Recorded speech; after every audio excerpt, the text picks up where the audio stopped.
Listo, comenzamos. Hola, muy buenos días a todos. Estamos en la primera sesión del mes de junio, martes 3 de junio de 2025.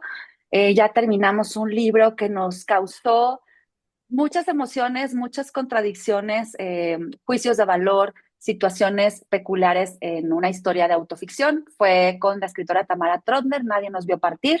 Lo leímos durante el mes de mayo.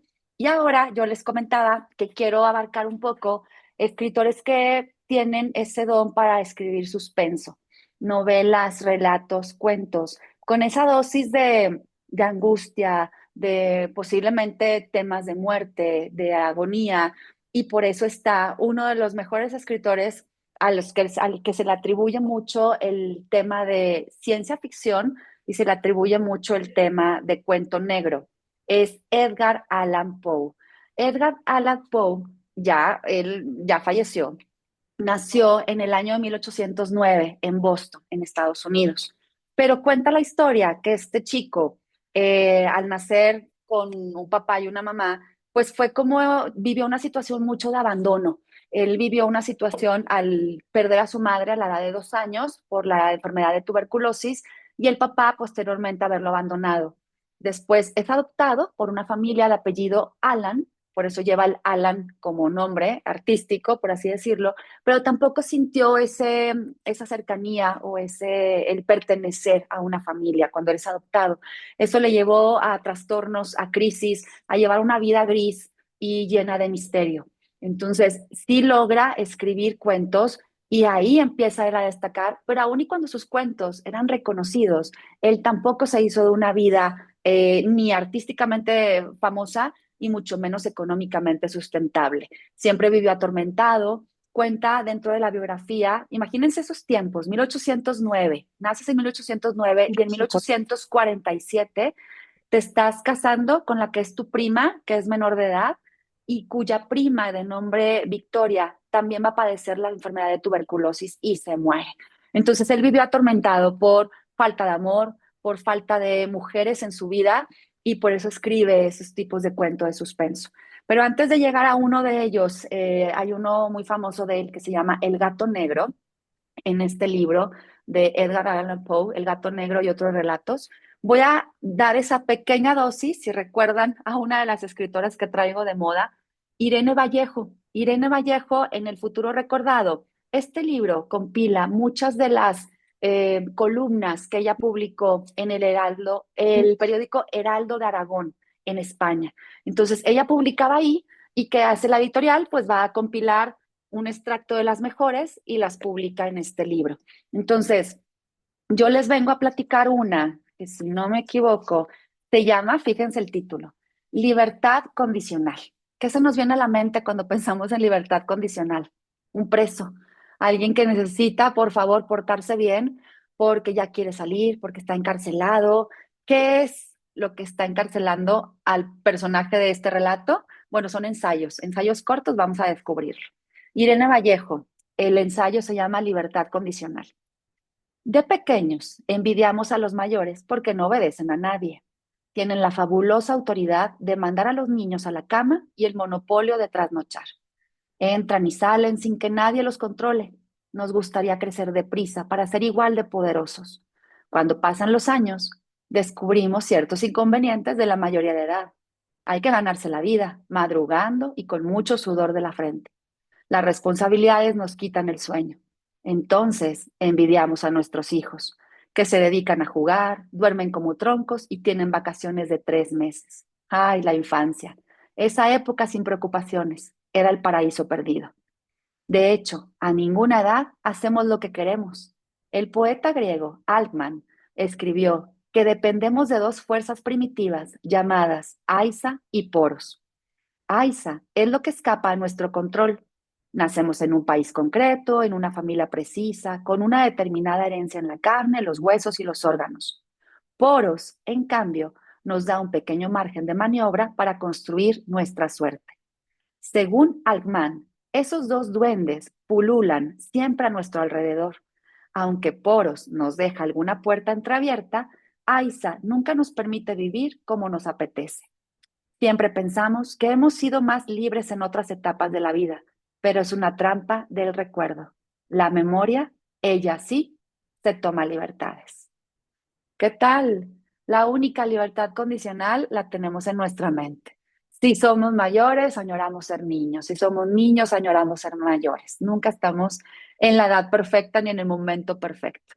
Entonces, me gustó mucho compartirlo porque pues tampoco ganamos nada queriendo ser niños otra vez. Mejor hagamos de este día algo especial, algo único.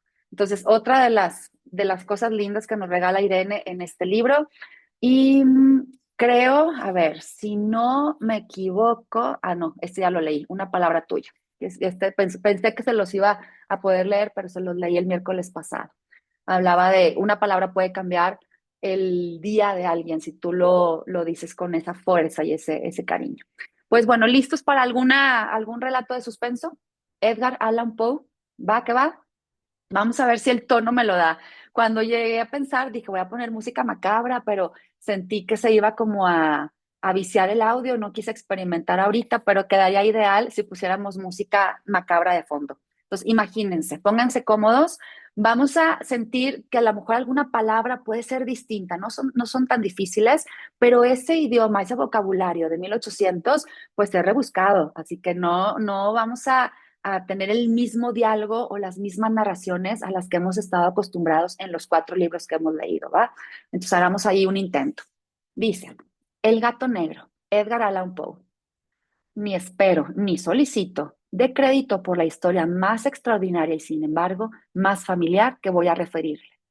Tratándose de un caso en el que mis sentidos se niegan a aceptar su propia evidencia, yo debería estar realmente loco si así lo creyera. Sin embargo, no estoy loco y con toda seguridad no sueño, pero mañana puedo morir y quisiera hoy poder aliviar la carga de mi espíritu. Mi inmediato deseo es mostrar al mundo de forma clara, suscitante y sin comentarios una serie de simples acontecimientos domésticos que por sus consecuencias me han aterrorizado, torturado y destruido. A pesar de todo, no trataré de esclarecerlos. A mí casi no me han producido otro sentimiento que el de horror, pero a muchas personas les parecerán menos terribles que barrocos. Tal vez más tarde haya una inteligencia que reduzca mi visión al estado del lugar común.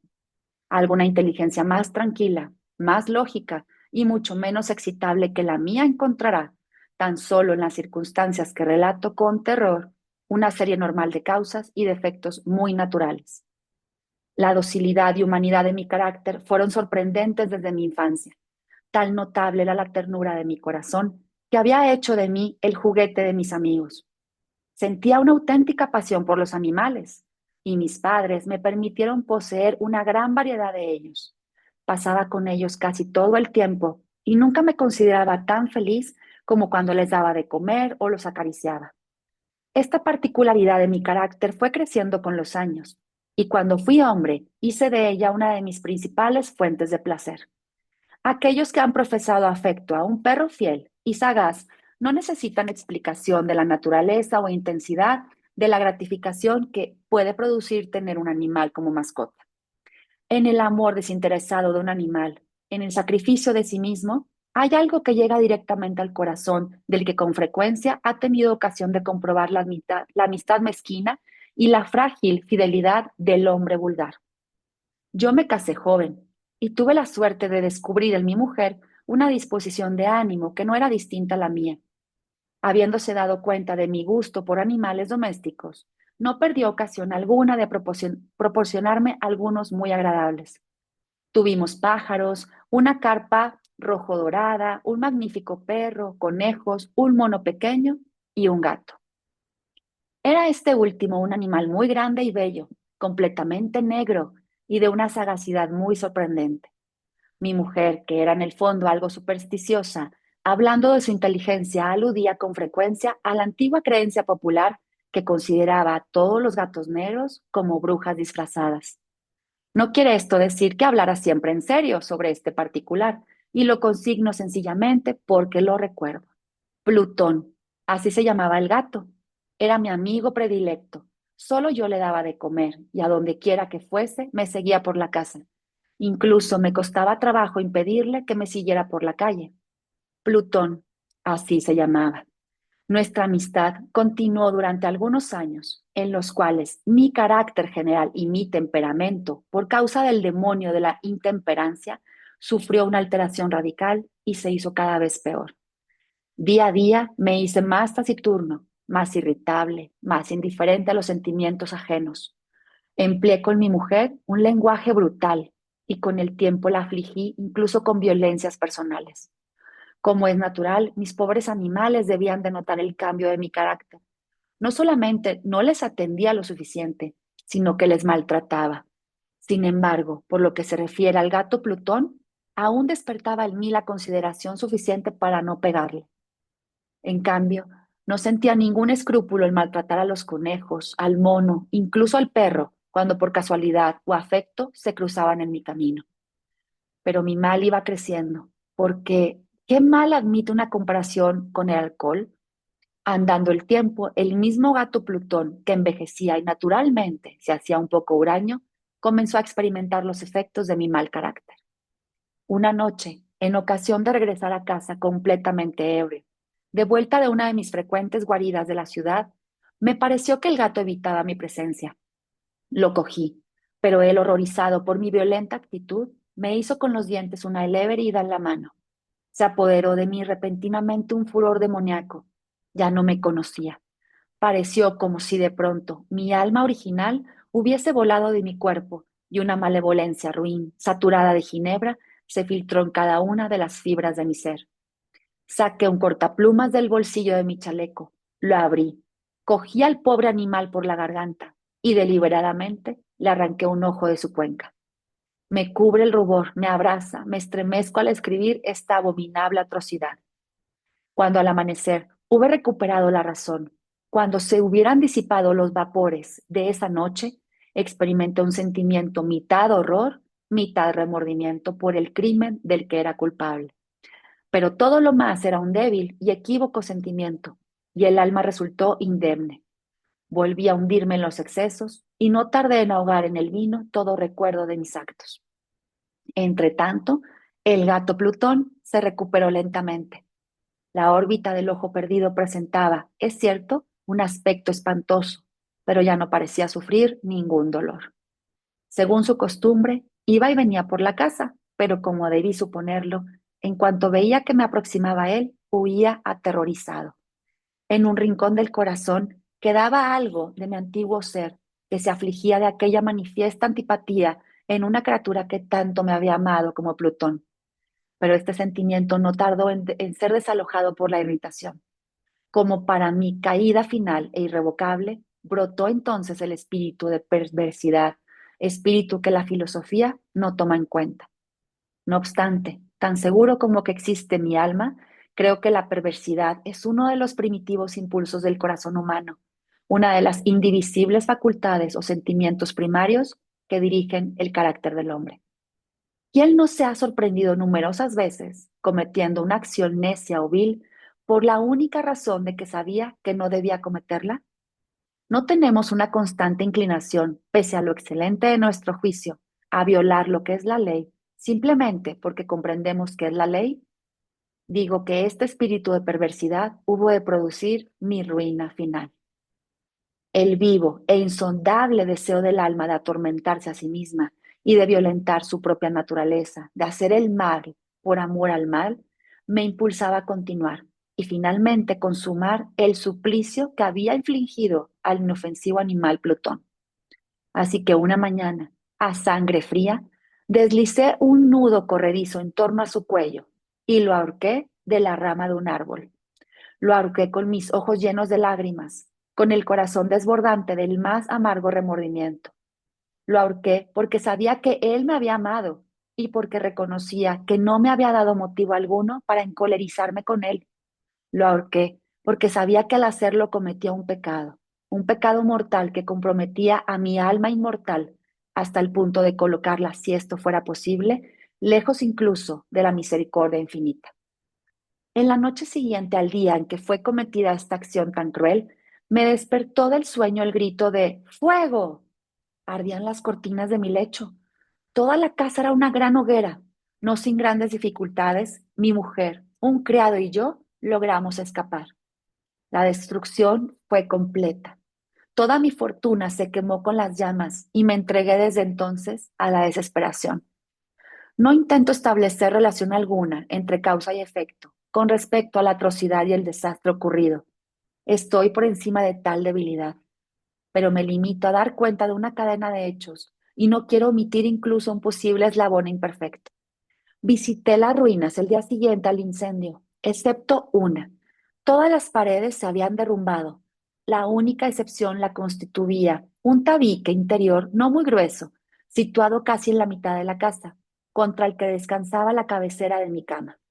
Allí, el enyesado había resistido en gran parte a la acción del fuego, hecho que atribuí a haber sido renovado recientemente.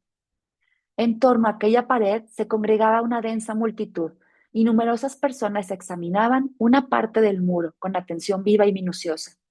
Excitaron mi curiosidad las palabras, ¡qué extraño! ¡Es singular! Y otras expresiones parecidas.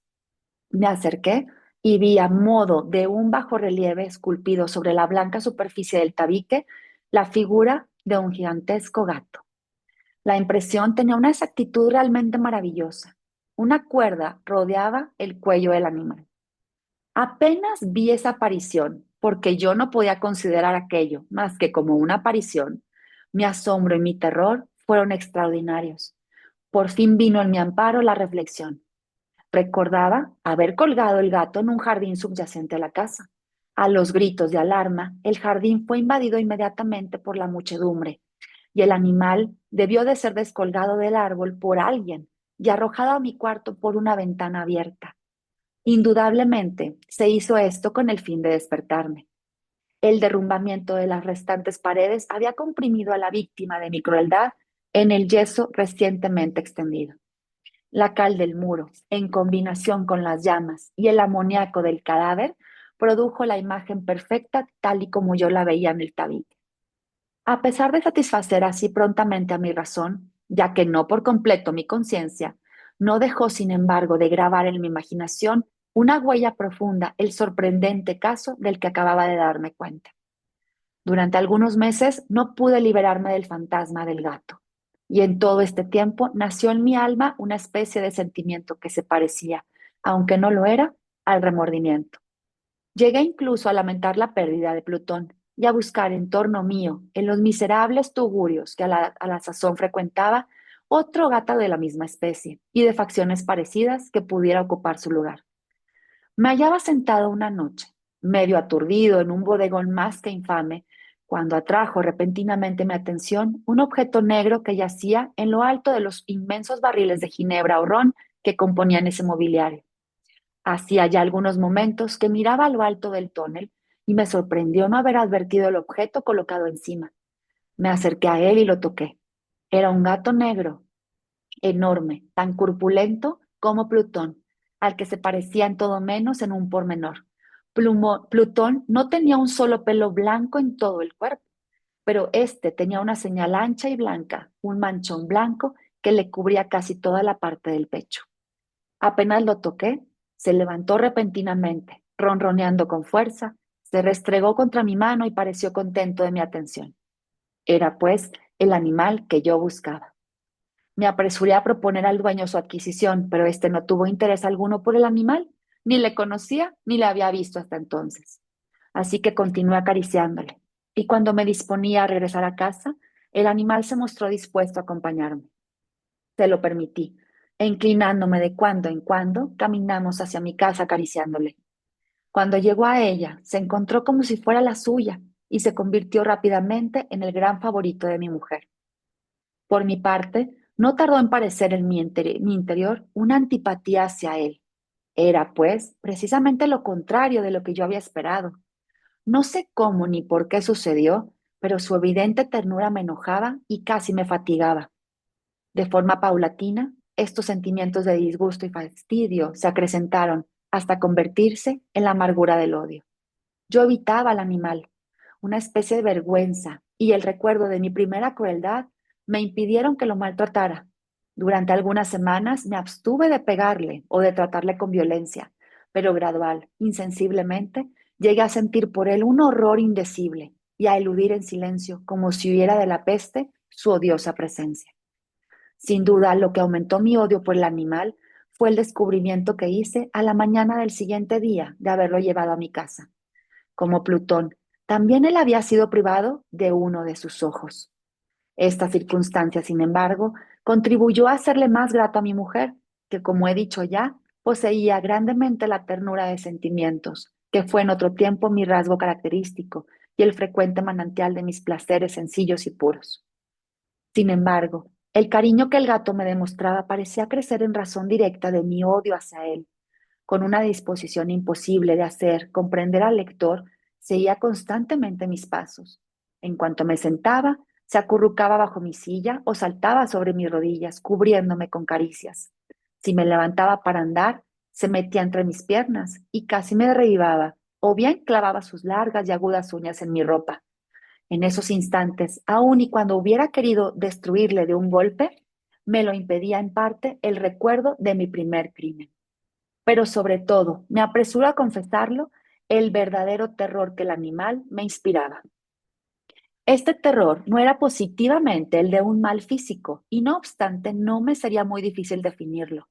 Casi me avergüenza confesar, sí, incluso en esta celda de malhechor, casi me avergüenza confesar que todo el horror y el pánico que me inspiraba el animal se habían acrecentado a causa de una de las fantasías más perfectas que es posible imaginar.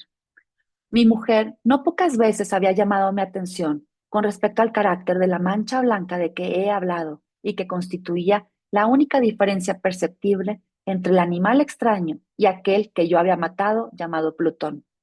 Recordará, sin duda, el lector que esta señal, aunque grande, tuvo originalmente una forma muy indefinida, pero lenta, gradual e imperceptiblemente, mi razón se esforzó durante largo tiempo en considerar como imaginaria, así que había concluido adquiriendo una nitidez rigurosa de contornos. En ese momento era la imagen de un objeto cuyo simple nombre me hacía temblar. Era sobre todo lo que me hacía mirarle como a un monstruo de horror y repugnancia, y lo que si me hubiera atrevido me hubiese impulsado a librarme de él. Era ahora, digo, la imagen de una cosa abominable y siniestra, la imagen de la horca.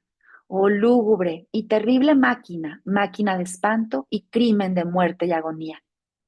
Yo era entonces, en verdad, un miserable, más allá de la miseria posible de la humanidad, una bestia bruta, cuyo compañero había sido destruido por mí con desprecio, una bestia bruta engendrada en mí, hombre formado a imagen del Altísimo, tan grande e intolerable infortunio. Ni de día ni de noche conocía yo la paz del descanso. Ni un solo instante durante el día me dejaba el animal. Y de noche a cada momento, cuando salía de mis sueños lleno de indefinible angustia, era tan solo para sentir el aliento cálido de la cosa sobre mi rostro y su enorme peso. Bajo la presión de tales tormentos sucumbió lo poco que había de bueno en mí. Infames pensamientos convirtieron en mis íntimos monstruos, los más sombríos, los más infames de todos los pensamientos. La tristeza de mi humor de costumbre se acrecentó hasta hacerme aborrecer a todas las cosas y a la humanidad entera. Mi mujer, sin embargo, a pesar de los súbitos, frecuentes e ingobernables estallidos de furia que yo tenía, a los que ciegamente me abandonaba, no se quejó nunca.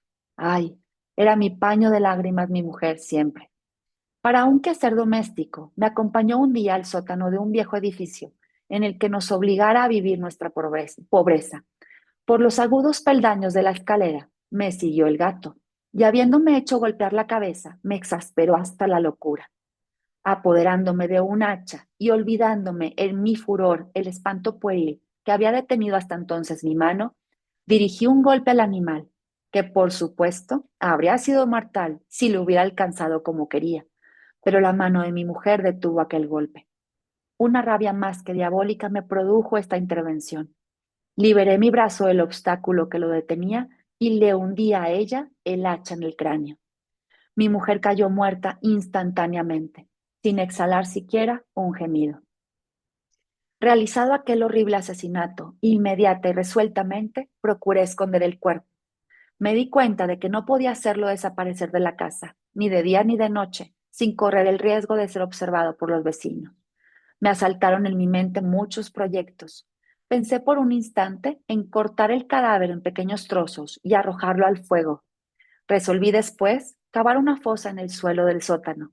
Luego pensé arrojarlo al pozo del patio.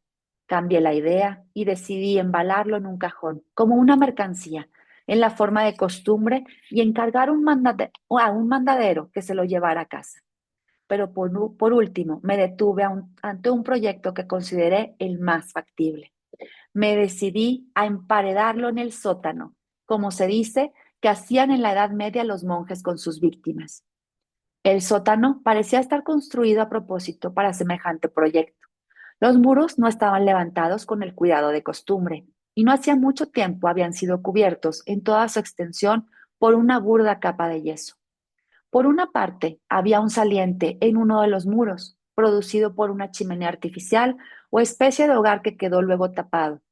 No dudé que me sería fácil quitar los ladrillos de aquel sitio, colocar el cadáver y emparedarlo del mismo modo, de forma que ninguna mirada pudiese detectar nada sospechoso. No me engañó mi cálculo.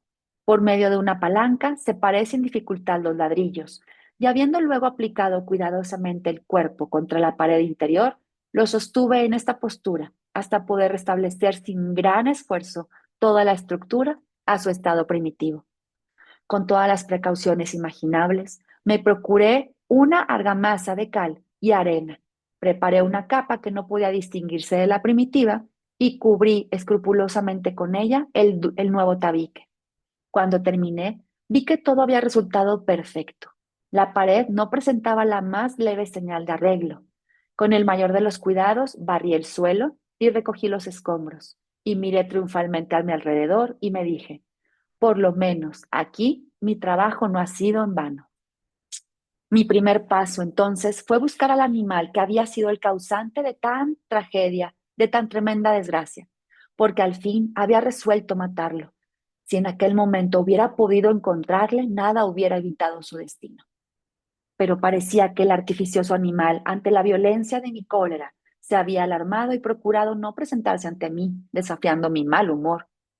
Imposible descubrir o imaginar la intensa, la apacible sensación de alivio que trajo a mi corazón la ausencia de esa criatura.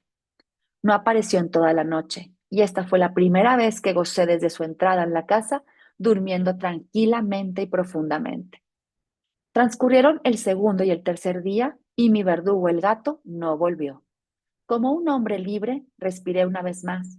En su terror, el monstruo había abandonado para siempre aquellos lugares. Ya no volverá a verle nunca, y mi felicidad será suprema. Me inquietaba muy poco la criminalidad de mi tenebrosa acción. Se inició una especie de sumario que apuró poco las averiguaciones. También se dispuso un reconocimiento, pero como es natural, nada podía descubrirse. Yo daba por asegurada mi felicidad futura. Al cuarto día, después de haberse cometido el asesinato, se presentó inopinadamente en mi casa un grupo de agentes de policía y procedió de nuevo a una rigurosa investigación del local. Sin embargo, confiado de lo impenetrable del escondite, no experimenté ninguna turbación. Los agentes quisieron que les acompañara en sus pesquisas. Fue explorando hasta el último rincón cada policía. Por tercera o cuarta vez, bajaron por último al sótano. No moví ni un dedo. Como el de un hombre que reposa en la inocencia, mi corazón latía pacíficamente. Recorrí el sótano de punta a punta, crucé los brazos sobre mi pecho y me paseé indiferente de un lado a otro. Plenamente satisfecha, la policía se disponía a abandonar la casa. Era demasiado intenso el júbilo de mi corazón para que pudiera reprimirlo. Sentía la viva necesidad de decir una palabra tan solo a modo de triunfo, y hacer doblemente evidente su seguridad con respecto a mi inocencia. Señores, dije por último, cuando los agentes subían la escalera, es para mí una gran satisfacción haber desvanecido sus sospechas. Deseo a todos ustedes una buena salud y un poco más de cortesía. Dicho sea de paso, señores, tienen ustedes aquí una casa muy bien construida. Apenas sabía lo que hablaba, en mi furioso deseo de decir algo con aire deliberando.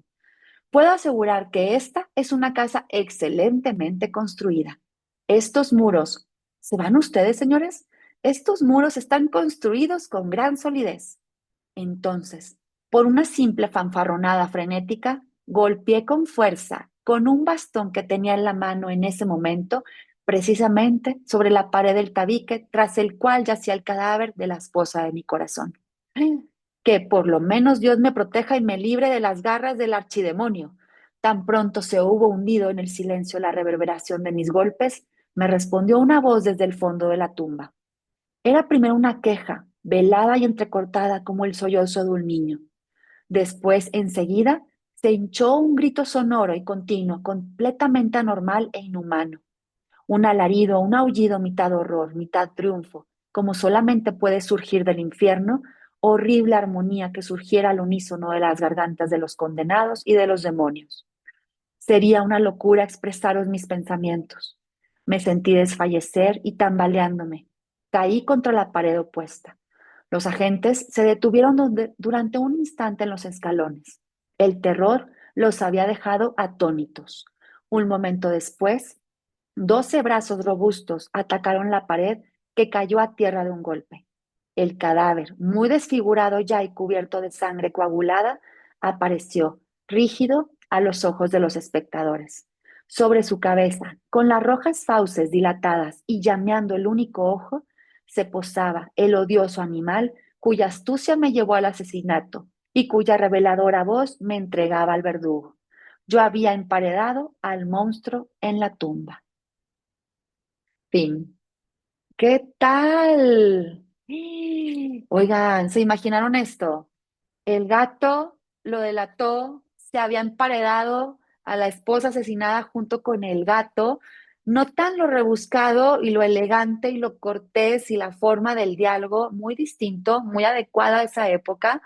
Entonces, bien decían que Edgar Allan Poe escribía los reflejos de su mente trastornada. Vivió entre pobreza, entre alcoholismo, entre abandono, entre esposa enferma, entre madre muerta. Pues yo creo que lo gris y lo turbio de este gato negro que está relacionado como a un gato de la mala suerte, pues se deja ver. El mismo gato que aparece por segunda vez no tiene un ojo, pues es el que lo delata con ese aullido. Cuando él presumiendo de las buenas paredes, pues se refleja que hay algo detrás. ¿Habían leído algo parecido? ¿Qué les sorprendió? ¿Sienten, sí se sintió un poco de qué va a pasar? ¿Sienten por ahí que cuando lo escuchan hay terror o hay algo gris o se imaginan un final? ¿Iban a llegar a un final distinto? ¿Alguien quiere compartir? ¿O estuvo muy sencillito y ligero? Están hechos para cosas más emocionantes y más fuertes. No, No bueno, lo sé. no pensé que el gasto lo fuera a delatar, ¿no? Pues eso no lo tenía en mi imaginación, Sí. ¿no? Sí, pero cómo se nota que su mente estaba poderosamente engañada y trastornada porque el gato lo seguía. Está entre sus piernas, me araña, se sube a mis piernas y yo tengo mi cargo de conciencia porque ahorqué al primer gato. Entonces, pues bueno, hay hechos importantes, no aparecen muchos personajes, se juega nada más con la voz del narrador, está él dejando esos toques de misterio, una casa, un sótano, el incendio. ¿Qué tal que en el primer incendio la única pared que sobrevive o se queda de pie es aquella en donde él cree en su imaginación que por eso se quedó la huella de un gato? Es el gato que él asesinó, pero con un amoníaco o con una figura como si fuera un sello marcado y aparte una cuerda. Entonces ya estás ahí, si aparte es gato negro, lo matas, le sacas un ojo y te aparece en una pared, pues yo creo que sí habrá sido un buen cuento para esta época. Ahorita esto se queda corto con lo que vemos de terror, ¿verdad? Pero en 1827, que fueron los primeros años de sus cuentos, este fue uno de los más importantes, El gato negro, y vamos a leer otro en un momento que es El corazón devastado, creo que se llama. El corazón del ator, ese también va a estar muy bueno. Yo les quiero leer, cambiando totalmente de escritor. Si estamos en el siglo XIX con Edgar Allan Poe, ahorita me voy a ir al siglo XXI con esta escritora. Y vamos a ver que puede ser muy normal que los escritores, se llama Claudia Piñeiro, pues queden inspirados con el maestro del suspenso y de la obra negra, como era Edgar Allan Poe. Claudia Piñeiro es argentina Y en este cuento o libro que compila cuentos, se llama ¿Quién no? Hay un cuento que se llama El abuelo Martín. Y ustedes al final me van a decir si creen que Claudia se inspiró o no en los estilos literarios de Edgar Allan Poe. Miren, este cuento de esta chica, bueno, señora argentina, dice lo siguiente. El abuelo Martín. Hay varios personajes. Vamos a encontrar que hay un hombre que se llama Hernán, está el hijo de Hernán que se llama Nicolás y el abuelo Martín. Son las tres generaciones. Martín, Hernán y Nicolás. Bueno, dice, Hernán se dirige a buscar a su hijo. Pasa a buscar a su hijo a las 9 en punto, como cada sábado. Así lo acordó con Marina cuando se separaron. El niño se le abraza las piernas en cuanto su madre abre la puerta. Casi sin más palabras que un saludo, ella le da una mochila. Hernán, el papá, le pide una campera, que es como una chamarrita. No creo que haga falta, dice la mamá Marina, pero él insiste. No le aclara que llevará a Nicolás fuera de la ciudad a la casa del abuelo Martín, donde la temperatura siempre es menor. ¿Para qué? Ella empezaría con sus recomendaciones, que los caballos pueden patear al chico, que el estanque es peligroso, que no se trepe a ningún árbol, etc. Las mismas recomendaciones que daba cuando estaban casados y que hicieron que Hernán dejara de ir. Ahora que es tarde, se arrepiente. La muerte del abuelo Martín 3 meses atrás canceló cualquier posibilidad de reparación. Es un día de sol y la ruta está vacía. Hernán pone uno de los CDs preferidos de su hijo Nicolás, pero antes de salir de la ciudad, su hijo ya está dormido. Siendo así, él prefiere el silencio y dedicarse a pensar en lo que tiene que hacer. Su madre le encarga ocuparse precisamente de la venta de la casa. A él no le cayó bien el encargo, bastante tiene con sus cosas, pero era el candidato natural para la tarea y no pudo negarse. No solo había sido el preferido del abuelo Martín, sino que además es arquitecto.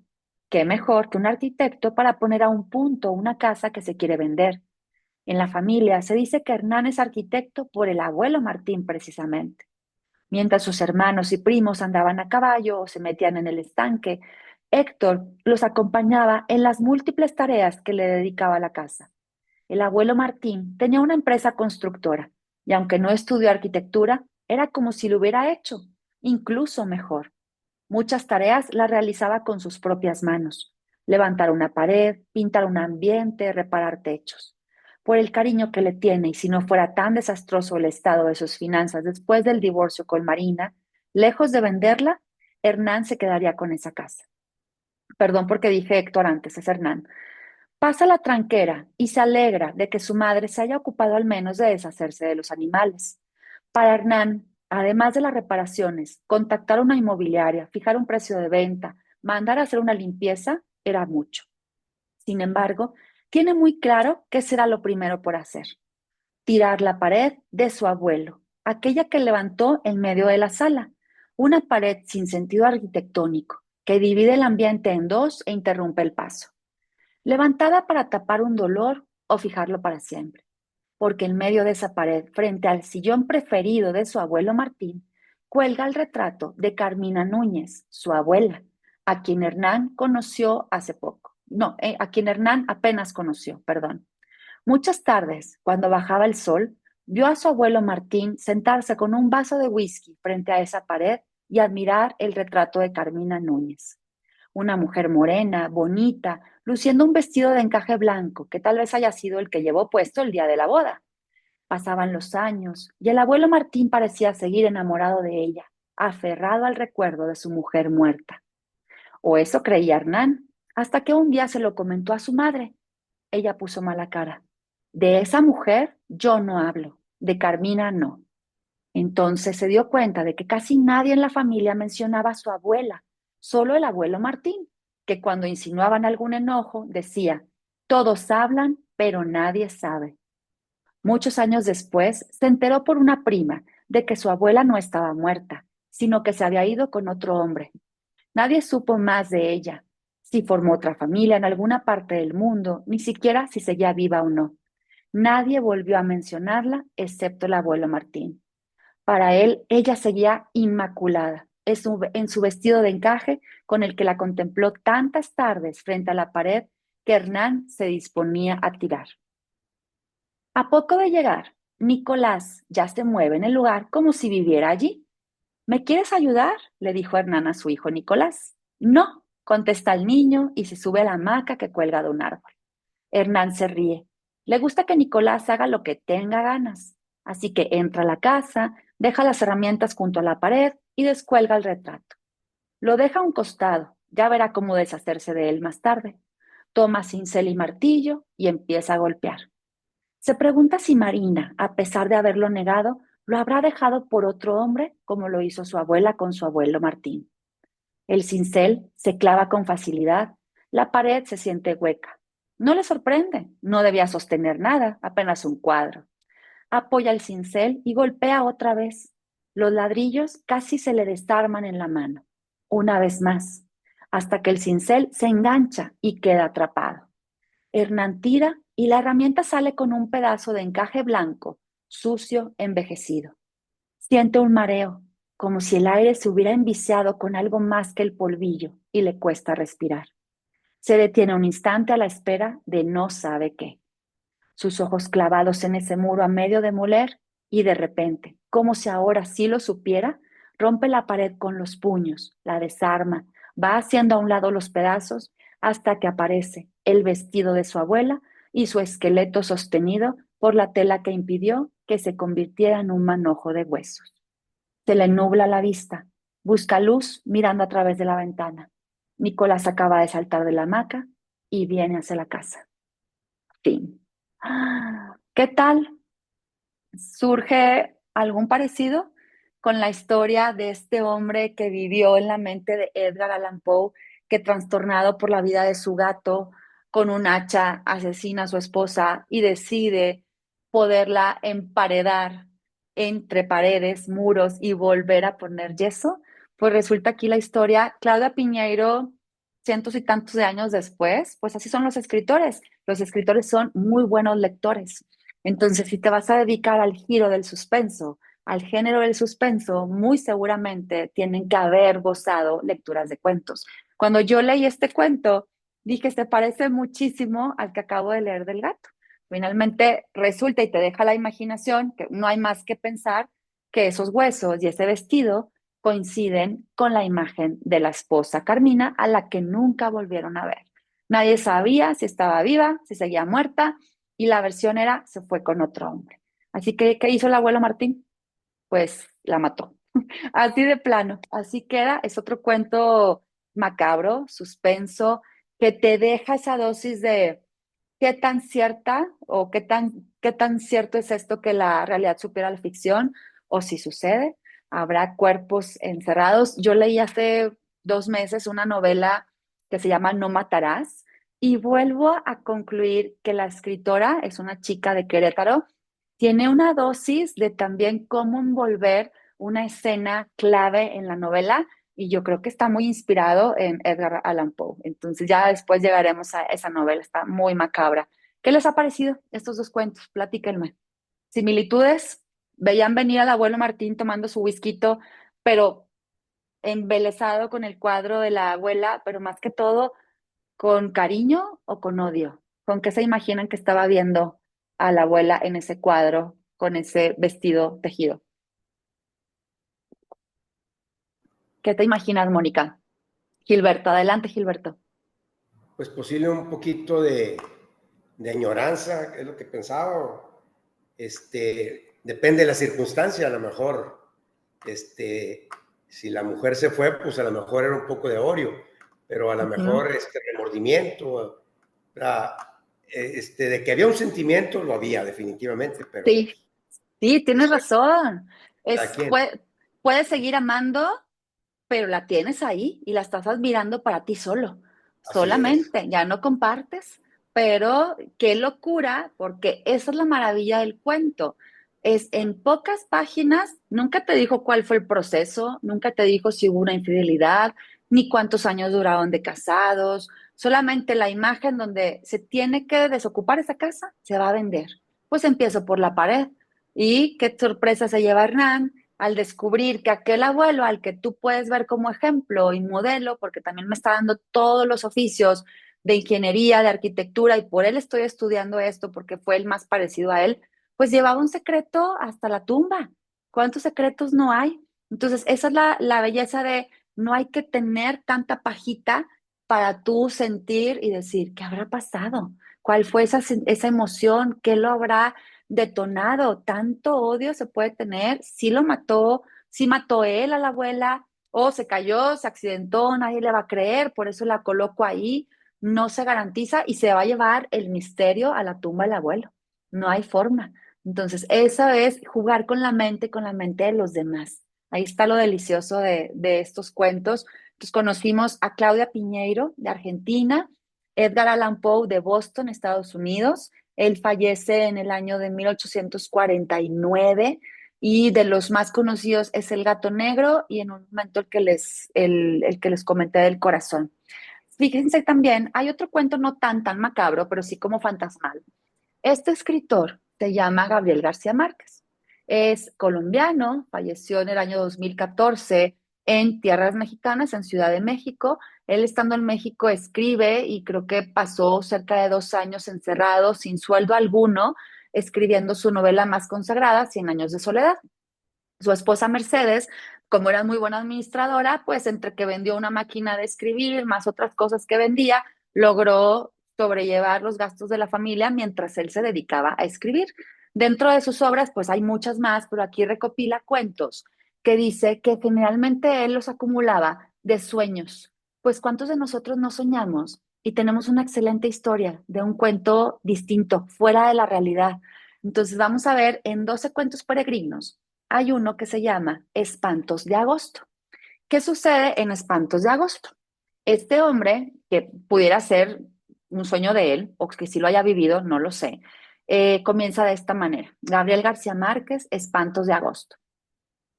Llegamos a Arezzo un poco antes del mediodía y perdimos más de 2 horas buscando el castillo renacentista que el escritor venezolano Miguel Otero Silva había comprado en aquel recodo idílico de la campiña toscana. Era un domingo de principios de agosto, ardiente y bullicioso, y no era fácil encontrar a alguien que supiera algo en las calles abarrotadas de turistas. Al cabo de muchas tentativas inútiles, volvimos al automóvil, abandonamos la ciudad por un sendero de cipreses sin indicaciones viales, y una vieja pastora de gansos nos indicó con precisión dónde estaba aquel castillo. Antes de despedirse, nos preguntó si pensábamos dormir allí y le contestamos, como lo teníamos previsto, que solo íbamos a almorzar. Menos mal, dijo ella, porque en esa casa espantan. Mi esposa y yo, que no creemos en aparecidos del mediodía, nos burlamos de su credulidad, pero nuestros 2 hijos de 9 y 7 años se pusieron dichosos con la idea de conocer un fantasma de cuerpo presente. Miguel Otero Silva, que además de buen escritor, era un anfitrión espléndido y un comedor refinado, nos esperaba con un almuerzo de nunca olvidar. Como se nos había hecho tarde, no tuvimos tiempo de conocer el interior del castillo antes de sentarnos a la mesa, pero su aspecto desde fuera no tenía nada de pavoroso y cualquier inquietud se disipaba con la visión completa de la ciudad desde la terraza florida donde estábamos almorzando. Era difícil creer que en aquella colina de casas encaramadas, donde apenas cabían 90,000 personas, hubieran nacido tantos hombres de genio perduble. Sin embargo, Miguel Otero Silva nos dijo con su humor caribe que ninguno de tantos era el más insigne de Ares. El más grande, sentenció, fue Ludovico, así, sin apellidos. Ludovico, el gran señor de las artes y de la guerra, y que había construido aquel castillo de su desgracia, y de quien Miguel nos habló durante todo el almuerzo. Nos habló de su poder inmenso, de su amor contrariado y de su muerte espantosa. Nos contó cómo fue que en un instante de locura del corazón había apuñalado a su dama en el lecho donde acababan de amarse y luego asusó contra sí mismo a sus feroces perros de guerra que lo despedazaron a dentelladas. Nos aseguró muy en serio que a partir de la medianoche el espectro de Ludovico deambula por la casa, en tinieblas tratando de conseguir el sosiego en su purgatorio de amor. El castillo, en realidad, era inmenso y sombrío, pero a pleno día, con el estómago lleno y el corazón contento, el relato de Miguel no podía parecer sino una broma como tantas otras suyas para entretenernos como invitados. Los 82 cuartos que recorrimos sin asombro después de la siesta habían padecido toda clase de mudanzas de sus dueños sucesivos. Miguel había restaurado por completo la planta baja y se había hecho construir un dormitorio moderno, con suelos de mármol e instalaciones para sauna y cultura física, y la terraza de flores intensas donde habíamos almorzado. La segunda planta, que había sido la más usada en el curso de los siglos, era una sucesión de cuartos sin ningún carácter, con muebles de diferentes épocas abandonados a su suerte. Pero en la última se conservaba una habitación intacta, por donde el tiempo se había olvidado de pasar. Era el dormitorio de Ludovico. Fue un instante mágico. Allí estaba la cama de cortinas bordadas con hilos de oro y el sobrecama de prodigios de pasamanería, todavía acartonado por la sangre seca del amante sacrificada. Estaba la chimenea con las cenizas heladas y el último leño convertido en piedra, el armario con sus armas bien cebadas y el retrato al óleo del caballero pensativo en un marco de oro. Sin embargo, lo que más me impresionó fue el olor de fresas recientes que permanecía estancado sin explicación posible en el ámbito de aquel dormitorio. Los días del verano son largos y parsimoniosos en la Toscana y el horizonte se mantiene en su sitio hasta las 9 de la noche. Cuando terminamos de conocer el castillo, eran más de las 5, pero Miguel insistió en llevarnos a ver los frescos de Piero de la Francesca en la iglesia de San Francisco. Luego nos tomamos un café bien conversado bajo las pérgolas de la plaza. Y cuando regresamos para recoger las maletas, encontramos la cena servida, de modo que nos quedamos a cenar.